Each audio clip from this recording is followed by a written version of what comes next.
Chapter 5 lecture number 3 start કરીએ। Last લેક્ચરમાં આપણે સાતત્યના બેઝિક કન્સેપ્ટનો ઉપયોગ કરીને પહેલા અને બીજા લેક્ચરમાં દાખલા સ્ટાર્ટ કર્યા।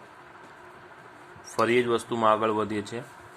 હું થોડીક પરિસ્થિતિ બદલાય એવી રકમ આપણે પહેલાં લઈએ છીએ, જેમાં લક્ષના બેઝિક ખ્યાલનો ઉપયોગ છે, બરાબર? એવી રકમ લઈએ છીએ। સૌ પહેલાં આપણે ઉદાહરણ નંબર 3 જોઈએ।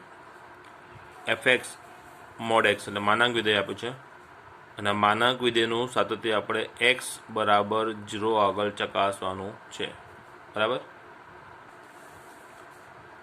ઉદાહરણ 3ની રકમ અહીંયા લખી છે એફ બરાબર મોડ એક્સ। ફક્ત ધ્યાનમાં રહે એટલા માટે અહીંયા લખ્યું છે સાતત્ય આપણે ચકાસવાનું છે એક્સ બરાબર 0 આગળ। હવે જે પ્રમાણે આપણે કન્સેપ્ટ જોયો એ પ્રમાણે આપણે વિચારીએ તો અહીંયા શોધવાનું શું થાય છે, તો 0 આગળનું સાતત્ય ચકાસવું છે એટલે આપણે 0 આગળ આ એફએક્સનું લક્ષ લાવવાનું થયું અને એફ ઓફ 0 શોધવાનું થયો। બંને મૂલ્યો મળવા જોઈએ અને સમાન થવા જોઈએ। ક્લિયર? આ વસ્તુ આપણે સાબિત કરવાની થશે। હવે થોડી પરિસ્થિતિ વિચારીએ આગળ, તો જે વિધેય એફ આપણું છે એ માનાંક વિધેય છે, જેનું લક્ષ મારે 0 આગળ શોધવાનું છે। તો માનાંક વિધેયનું વિભાજન માનાંક પોતે જ્યાં 0 થતો હોય ત્યાં એનું વિભાજન થાય, એ કન્સેપ્ટ આપણને ખ્યાલ છે। તો આ જે માનાંક છે 0 ક્યાં થશે, તો આ માનાંક એક્સ બરાબર 0 કિંમત આગળ 0 થાય। હવે તમે વિચારો, માનાંક 0 તો 0 આગળ જ થાય ને? તો નહીં। એક ઉદાહરણ આપું, માનો કે આપણી પાસે માનાંક છે x+3નો, તો આ માનાંક 0 ક્યાં થાય છે? x બરાબર -3 આગળ। ક્લિયર? એટલે પ્રમાણે જોવું પડે કે અહીંયા જે માનાંક છે એ પોતે 0 ક્યારે થાય, તો એક્સની 0 વેલ્યુ સાથે 0 થાય છે, માટે અહીંયા માનાંકનું વિભાજન થશે। આનું વિભાજન કયા બિંદુએ થાય, તો જ્યાં પોતે 0 થતો હોય ત્યાં, તો આનું વિભાજન 0 આગળ થશે। એટલે એક્સ 0 કરતાં નાનો હોય, આનું વિભાજન ક્યાં થાય છે? 0 આગળ। તો એક્સ 0 કરતાં નાનો હોય તો માનાંક માઇનસમાં ખુલશે, અને એક્સ પોતે 0 અથવા 0 કરતાં વધારે હોય તો આ માનાંક ધન ખુલે। ટૂંકમાં આપણો એફએક્સ અત્યારે 2 ભાગમાં વહેંચાઈ ગયો, આમ 2 ભાગમાં, આમ 3 ભાગમાં। 3 ભાગ કયા કયા? સંખ્યા રેખા ઉપર આપણે વિચારીએ તો એક 0 આગળ, 0ની નીચે, 0ની ઉપર। હવે 0ની નીચે તો એફએક્સ -x લેવાનો, 0 આગળ તો અંદર જે x છે એ જ બહાર, એટલે 0 આગળ 0, અને 0 કરતાં મોટો હોય ત્યારે પણ અંદર જે x છે એ જ બહાર x આવે છે। ક્લિયર?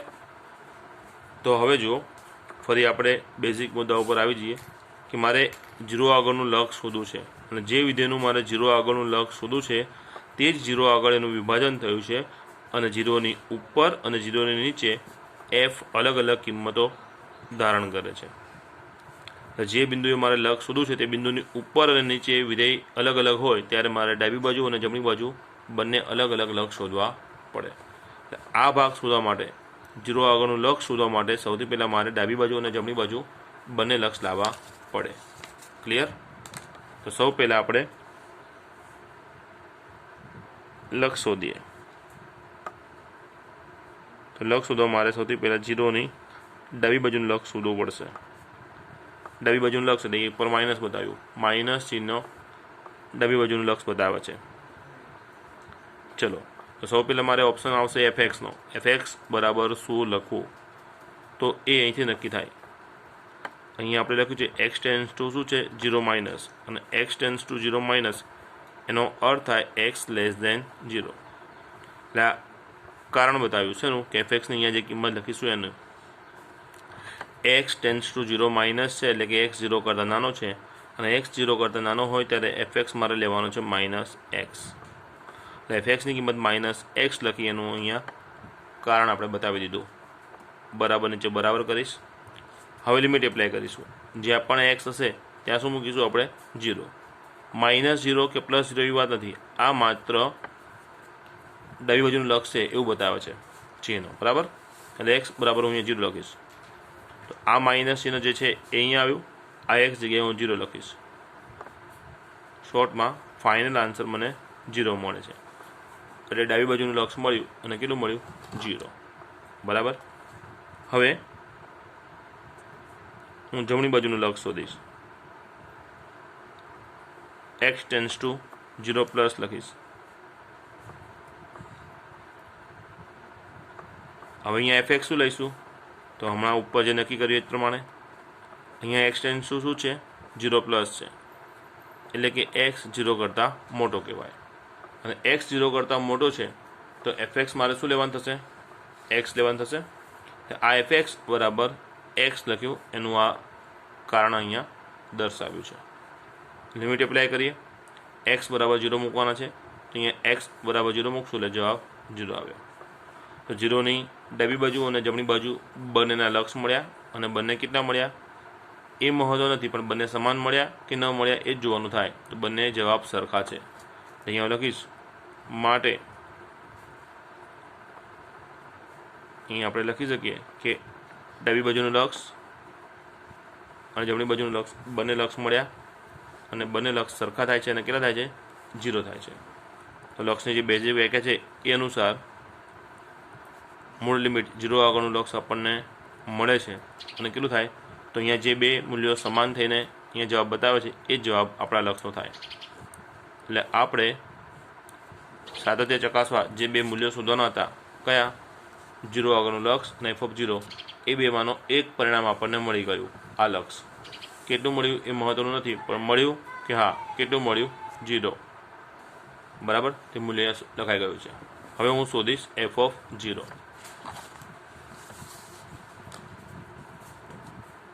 f0 મારે f જોવો પડશે. f એટલે આપણું વિધેય. f0 એટલે x બરાબર 0 આગળ f શું કહે છે? તો x બરાબર 0 આગળ f કહે છે અંદર જે x હોય એ જ x બહાર આવે. એટલે f0 આગળ અંદર જે x એટલે કે જે કિંમત છે એ જ કિંમત બહાર આવશે. તો બંને પરિણામ કેવા મળ્યા? સરખા. લખીશ આમ x ટેન્ડ્સ ટુ 0 fx અને f0 બંને કેવા છે? સમાન છે. માટે f એ x બરાબર 0 આગળ સતત છે. ક્લિયર? આ ફાઇનલી આપણો આખો દાખલો થઈ ગયો. અહીંયા આપણે રકમનું પહેલાં વિભાજન બતાવ્યું, લક્ષ શોધવા ડાબા જમણાનો ઉપયોગ કર્યો અને ફાઇનલ લક્ષ શોધ્યો, અને f0 શોધ્યો. બંનેની સરખામણી કરી અને અહીંયા ફાઇનલ ડિક્લેરેશન બતાવી દીધું સાતત્યનું, કે ભાઈ વિધેય આપણને જે આપ્યું છે એ પર્ટિક્યુલર બિંદુ આગળ સતત છે કે નહીં. ક્લિયર? હવે 5.1નો 5મા નંબરનો દાખલો જોઈએ આપણે. fx આપ્યો છે અને જેનું વિભાજન આપણે ક્યાં કર્યું છે? જુઓ, 1 આગળ. એટલે x 1 જેટલો હોય કે 1 કરતાં નાનો હોય તો અંદર જે x હશે એ જ બહાર આવશે, અને x 1 કરતાં મોટો હોય તો fx બરાબર કેટલા લેવાના? 5, બરાબર છે. હવે આ જે રકમ વ્યાખ્યાયિત છે એનું 0 આગળનું સાતત્ય ચકાસવાનું છે. પછી 1 આગળ અને ત્યારબાદ x બરાબર 2 આગળ. ટૂંકમાં એક જ રકમનું 3 વખત આપણે ગણતરી કરીશું, 0 માટે, 1 માટે અને 2 માટે. બરાબર. ચાલો, તો સૌ પહેલાં આપણે 0 આગળની ગણતરી જોઈ લઈએ. fx અહીંયા આપણે લખેલો છે. હવે ધ્યાન આપજો, x બરાબર 0 આગળ અહીંયા fxનું જે વિભાજન કર્યું છે એમાંથી fx કયો લેવાનો એ જોઈ લઈએ. તો x 1 જેટલો કે 1 કરતાં નાનો ગમે તેટલો હોય, fx બરાબર x લેવાના છે. અને જે આપણે સતત ચકાસી રહ્યા છે ત્યાં xની કિંમત કેટલી છે? 0. એટલે x બરાબર 0નો સમાવેશ આ બેમાંથી કયા ભાગમાં થાય? તો અહીંયા થાય. બરાબર. x 1 કરતાં નાનો છે ત્યારે fx આપણે x લેવો છે. એટલે આની ગણતરી માટે fx આપણો ફિક્સ થઈ ગયો, fx બરાબર x. ક્લિયર? અને હવે 0 આગળનું સાતત્ય ચકાસવાનું છે એટલે આપણે 0 આગળનું લક્ષ શોધીશું અને f0 શોધીશું. બરાબર. તો સૌથી પહેલાં f0 શોધી લીધો, x બરાબર 0 મૂકીને અહીંયા x બરાબર 0 થઈ જાય. અને હવે 0 આગળનું લક્ષ શોધીએ એટલે x ટેન્ડ્સ ટુ 0 fx. તો આ ઓપ્શનમાં સૌથી પહેલાં આપણે fx મૂકવાનું થાય. તો fx શું મૂકીશું? fx બરાબર તો x છે, અહીંયા fx બરાબર x આવી ગયો. ત્યારબાદ xની લિમિટ આપી x બરાબર 0ની, એટલે 0 આવી ગયો. એટલે f0 0 આવ્યા અને 0 આગળનું પણ લક્ષ 0 આવ્યું. એટલે બંને મળે છે અને કેવા મળે છે? સમાન મળે છે. ક્લિયર? માટે એફ એ એક્સ બરાબર 0 આગળ સતત છે. ક્લિયર? ચાલો હવે એમાં આપણે બીજી ગણતરી એક્સ બરાબર 1 આગળની કરવાની છે. તો એક્સ બરાબર 1 આગળ આપણે જોઈએ.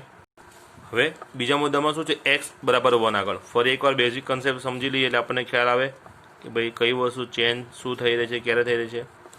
1 આગળનું સાતત્ય ચકાસો આપણે. 1 આગળનું લક્ષ અને f(1) આ બંને શોધવા પડશે. સરખા થશે તો 1 આગળ સતત છે, સરખા નહીં થાય તો 1 આગળ સતત નથી. ટૂંકમાં આપણે 1 આગળનું લક્ષ શોધવાનું થાય. હવે અહીંયા રકમનું વિભાજન જોઈએ તો રકમનું વિભાજન ક્યાં થયું છે? 1 આગળ. અને જે બિંદુ આપણે લક્ષ શોધ્યું છે એ પણ કયું છે? 1 જ છે. એટલે 1 આગળનું લક્ષ મારે શોધવાનું છે અને 1ની નીચે અને 1ની ઉપર f અલગ અલગ છે. માટે અહીંયા આ લક્ષ શોધવા મારે શું કરવું પડશે? ડાબી બાજુ અને જમણી બાજુના લક્ષ શોધવા પડે. બરાબર? આ કન્સેપ્ટ આપણે ધ્યાનમાં રાખીશું. તો એ પ્રમાણે આપણે જોઈએ તો આ લક્ષ શોધવા પહેલાં ડાબી બાજુ અને પછી આપણે જમણી બાજુનું લક્ષ શોધીએ.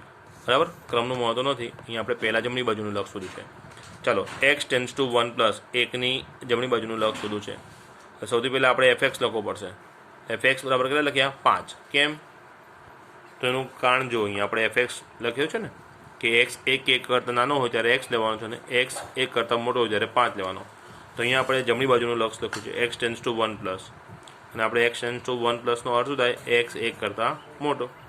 અને x 1 કરતાં મોટો છે એટલે fx બરાબર આપણે કેટલા લખ્યા? x 1 કરતાં મોટો ત્યારે fx બરાબર 5. ક્લિયર? હવે આપણે લિમિટ આપી છે.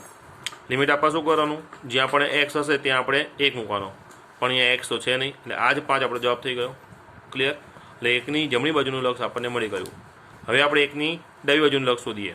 એટલે x tends to 1 minus fx લખ્યું. પહેલો ઓપ્શન. હવે આપણો પ્રશ્ન એ આવે કે fx અહીંયા શું લખીશું? તો ફરી આપણે આ જ વસ્તુ જોઈએ. x ટેન્ડ્સ ટુ 1 માઇનસ છે એનો અર્થ શું થાય? x 1 કરતાં નાનો. અને x 1 કરતાં નાનો હોય ત્યારે fx કેટલો લેવાનો છે? x. એટલે અહીંયા fx બરાબર x આવ્યો. એનું અહીંયા કારણ આપણે દર્શાવ્યું છે કે x ટેન્ડ્સ ટુ 1 માઇનસ છે. x ટેન્ડ્સ ટુ 1 માઇનસનો અર્થ થાય x 1 કરતાં નાનો. અને x 1 કરતાં નાનો હોય એટલે fx કેટલો લેવાય? x. એટલે fx બરાબર x લખાઈ ગયું. હવે આપણે લિમિટ આપીએ. જે આપણે x છે ત્યાં 1 મૂકીશું. -1 નહીં, ધ્યાન આપજો. કારણ કે આ માઇનસ ચિહ્ન માત્ર ડાબી બાજુનું લક્ષ એવું બતાવે છે. અહીંયા માઇનસ હોત -1 તો આપણે અહીંયા -1ની લિમિટ આપવી પડે. અહીંયા x ટેન્ડ્સ ટુ 1 છે. તો x બરાબર આપણે કેટલા મૂકીશું? 1. એટલે x બરાબર 1 મુકાઈ ગયું. ક્લિયર? ચલો જમણી બાજુ ડાબી બાજુ બંને લક્ષ તો મળ્યા પણ સરખા મળ્યા નથી. બરાબર છે? અહીંયા શું લખીશું? xની 1ની ડાબી બાજુનું અને જમણી બાજુના લક્ષ મળ્યા પણ સરખા મળ્યા નથી. માટે 1 આગળનું લક્ષ અસ્તિત્વ ધરાવતું નથી. માટે લિમિટ x ટેન્ડ્સ ટુ 1 fxનું અસ્તિત્વ નથી. બરાબર? અને આપણે સમજ્યા એ પ્રમાણે જો 1 આગળનું લક્ષ શોધવાનું, f(1) શોધવાનું, બંને મળવા જોઈએ અને સરખા થવા જોઈએ. પણ અહીંયા આપણે 1 આગળનું લક્ષ જ નથી મળતું. હવે 1 આગળનું લક્ષ મળ્યું નથી તો સરખાવાની કોઈ વાત જ ન રહી. બરાબર? માટે f એ x બરાબર 1 આગળ સતત થતો નથી. ક્લિયર? સમજાઈ ગયું? હવે આ જ પ્રશ્નમાં પછીનો મુદ્દો આપણે x બરાબર 2 આગળના સાતત્યની વાત કરીએ તો આ જ પરિસ્થિતિ ફરી જોવાનું થાય. આપણે x ટેન્ડ્સ ટુ 2 એ લક્ષ શોધીશું અને f(2) શોધીશું. અને બંને જવાબ કેવા થવા જોઈએ? સરખા થવા જોઈએ. બરાબર છે? ચાલો તો x બરાબર 2 માટેનો દાખલો આપણે ગણીએ. હવે x બરાબર 2 માટે દાખલો ગણીએ તો અહીંયા fx તો ફિક્સ થઈ ગયો. કેમ ફિક્સ થઈ ગયો? કેમ કે અહીંયા લખ્યું જ છે કે x જો 1 કરતાં મોટો હોય એટલે 1 કરતાં મોટી દરેક કિંમત માટે fx કેટલા લેવાના છે? આપણે 5 લેવાના છે. fx બરાબર અહીંયા એ પ્રમાણે 5 લઈ લીધો છે. ચાલો અને આપણે જે હમણાં નક્કી કર્યું એ પ્રમાણે 2 આગળનું સાતત્ય ચકાસવાનું છે. તો x ટેન્ડ્સ ટુ 2નું fxનું લક્ષ લાવવાનું થયું અને f(2) શોધવાનું થયા. એટલે આપણે પહેલાં f(2) ડાયરેક્ટ લખી નાખજો. હવે અહીંયા વિધેય કેવું છે? અચળ વિધેય છે જે xની કિંમત ઉપર આધારિત જ નથી. અંદર જે પણ ચલ x મૂકો, સામે x તો બહાર આવતો નથી એટલે અંદર x ગમે તે મુકાય. 5 તો 5 જવાબમાં જ આવશે. ક્લિયર? f(2) કેટલા થઈ ગયા? 5 થઈ ગયા.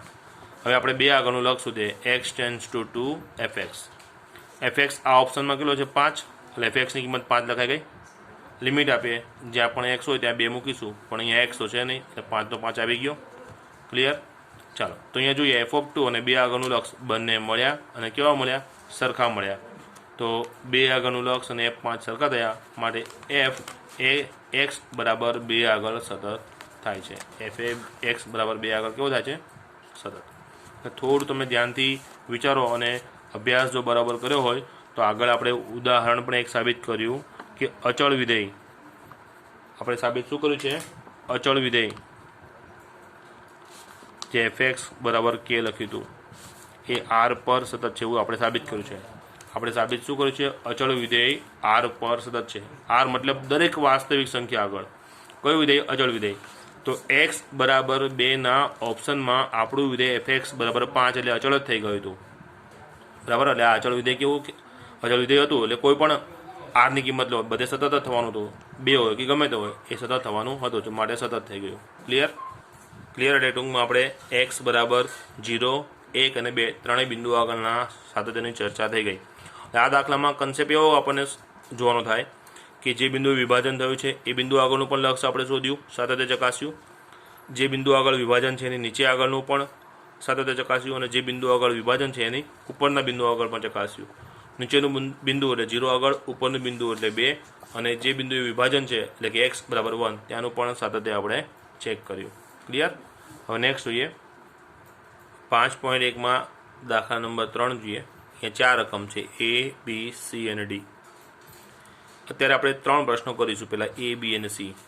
D એટલા માટે કે એનો જે કન્સેપ્ટ છે હજી શીખવાનો બાકી છે, અથવા એના જેવો એક દાખલો શીખવાનો બાકી છે. એના પછી આપણે આ D કરીશું. અત્યારે આપણે પહેલાં 3 પ્રશ્નો ABC લઈએ. ચલો પહેલા ઓપ્શન માટે જોઈએ. નીચેના આપેલા વિધેયોના સાતત્ય ચકાસો. હવે સાતત્ય ચકાસવાનું કીધું. પહેલી રકમ એમાં એફ એક્સ બરાબર x - 5 વિધેય આપણને આપ્યું, પણ કયા બિંદુએ સાતત્ય ચકાસવું તે અહીંયા અથવા અહીંયા બેમાંથી કોઈ જગ્યાએ કીધું નથી. જે પર્ટિક્યુલર બિંદુ ન આપ્યું હોય તો આપણે શું સમજવાનું?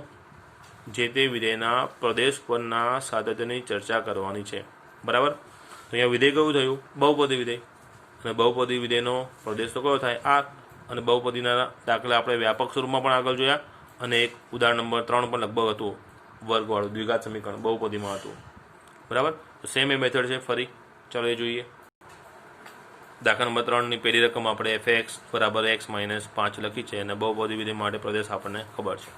એટલે સાબિતી આપણે અસંખ્ય બિંદુ આગળની ચકાસણી કરવાની છે તો વ્યાપક સ્વરૂપમાં ગણીશું. એટલે કોઈ પણ C belongs to R generally આપણે એમ લઈએ, C લઈએ, A લઈએ, B લઈએ, ગમે તે એકને એક આલ્ફાબેટ 2 વાર ઉપયોગમાં થવો જોઈએ નહીં. બસ આટલો કન્સેપ્ટ ધ્યાનમાં રાખવો પડે.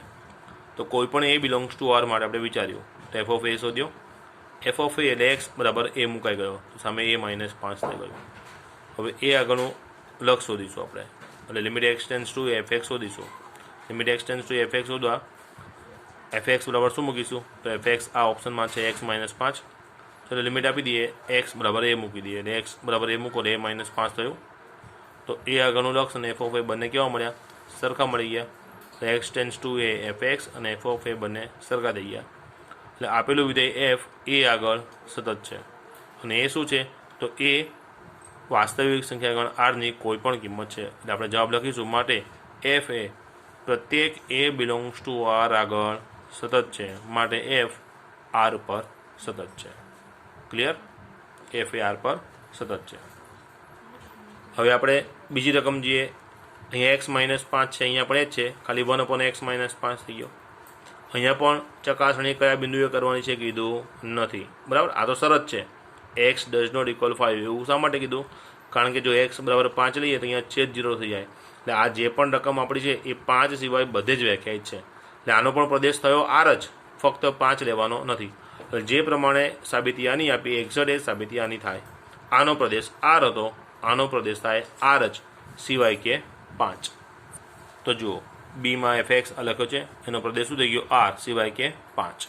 તો આપણે 5 સિવાયના દરેક ઘટક માટે એટલે કે આખા આરની સાબિતી આપણે આપવાની થઈ. આની પણ સાબિતી આપણે વ્યાપક સ્વરૂપમાં જ આપણે આપીશું. ચાલો, તો કોઈ પણ એ બિલોંગ્સ ટુ આર સિવાય કે 5 માટે એફ ઓફ એ 1/x - 5 છે, તો એક્સ જગ્યાએ એ મુકાઈ ગયો એટલે 1/a - 5 થઈ ગયો. હવે એ આગળનું આપણે લક્ષ શોધીએ. આ એફ એક્સ છે, એફ એક્સની કિંમત આપણે 1/x - 5 મૂકી, અને હવે આપણે લિમિટ આપીએ. લિમિટ આપતા છેદ 0 થવો જોઈએ નહીં. બરાબર છે. તો એક્સ જગ્યાએ એ મૂકીશું તો એની કિંમત 5 સિવાય ગમે તે હોઈ શકે. એટલે એ ટૂંકમાં 5 નથી, અને છેદમાં એક્સ બરાબર આપણે એ મૂકી શકીએ. એટલે એફ ઓફ એનો જવાબ અને એ આગળનું લક્ષ બંને જવાબ મળ્યા, અને બંને કેવા મળ્યા? સરખા. માટે લિમિટ એક્સ ટેન્સ ટુ એ એફ એક્સ અને એફ ઓફ એ બંને કેવા થયા? સરખા થયા. માટે એફ એ પ્રત્યેક એ બિલોંગ્સ ટુ આર સિવાય કે 5 આગળ સતત છે. ક્લિયર? એટલે કે એફ એ સતત છે. ક્યાં? તો એના પ્રદેશ ઉપર. આ પ્રદેશ તમે લખો તો પણ ચાલે, ન લખો તો પણ ચાલે. બરાબર. અને હવે ત્રીજો ઓપ્શન સી, એફ એક્સ છે આપણે x² - 25/x+5. અહીંયા પણ રકમમાં x -5 નથી લેવાનો એવું કીધું છે, કારણ x બરાબર -5 લઈશ તો અહીંયા છેદ 0 થાય. અને આનું પણ સાથે તે ક્યાં ચકાસવાનું છે એવું બિંદુ આપ્યું નથી, એટલે આની પણ સાબિતી આપણે વ્યાપક સ્વરૂપમાં આપવાની થશે. ચાલો, તો એફ એક્સ અહીંયા લખ્યું છે જ્યાં x -5 નથી, એટલે આ રકમનો પ્રદેશ પણ આર જ, સિવાય કે -5. જે -5 આગળ રકમ કેવી થાય છે? અવ્યાખ્યાયિત. તો પ્રદેશ થઈ ગયો આર સિવાય કે -5. બરાબર. -5 ને અહીંયા બાદ કરેલો છે. તો બસ એ જ પોઝિશન એ જ પ્રમાણે જઈએ. કોઈ પણ એ બિલોંગ્સ ટુ આર સિવાય કે -5 માટે પહેલાં હું એફ ઓફ એ શોધી લઉં. એટલે એક્સ બરાબર મારે એ અહીંયા મુકાઈ ગયો, તો એક્સ બરાબર મેં અહીંયા એ મૂકી દીધો. આના ભાગ પડશે a² - b² પ્રમાણે a -5 a+5. બરાબર. એટલે a+5 a+5 કટ થઈ ગયા, એટલે a -5 વધી ગયો છે. એટલે ફાઇનલી ચાલો હવે એ આગળનું લક્ષ શોધીએ. એક્સ ટેન્સ ટુ એ એફ એક્સ. એફ એક્સ આપણી પાસે કેટલા છે અહીંયા? x² - 25/x+5. લિમિટ આપતા પહેલાં બહુપદીના આપણે જે ભાગ પડે છે ભાગ પાડી લઈએ. તેના ભાગ થયા x -5 x+5. છેદનો x5 એમનામ છે જ. આ x+5 કેન્સલ થઈ જાય તો અહીંયા વધે x -5. અને હવે આપણે લિમિટ આપી દઈએ x બરાબર એની, તો અહીંયા x બરાબર એ મૂકી દો એટલે a -5 થઈ ગયા. એટલે એફ ઓફ એનો જવાબ a -5 અને એ આગળનું લક્ષ બંને a -5 એટલે કે સરખા મળે છે. ટૂંકમાં x tense to f x અને એફ ઓફ એ બંને મળ્યા અને કેવા મળ્યા? સરખા મળ્યા. માટે એફ એ પ્રત્યેક એ બિલોંગ્સ ટુ આર સિવાય કે -5 એની આગળ કેવું છે? સતત છે. એટલે કે આપણું એફ એ પ્રદેશ ઉપર સતત છે એવું સાબિત થાય છે. ક્લિયર? એટલે આ પ્રશ્નના આપણે 3 ઓપ્શન A, B, C એ ગણી લીધા. ઓપ્શન ડી છે એ પછી એના જેવી સેમ મેથડનો એક દાખલો આવશે, એની સાથે આપણે ગણીશું. બરાબર. વધુ હવે આપણે નેક્સ્ટ લેક્ચરમાં જોઈએ.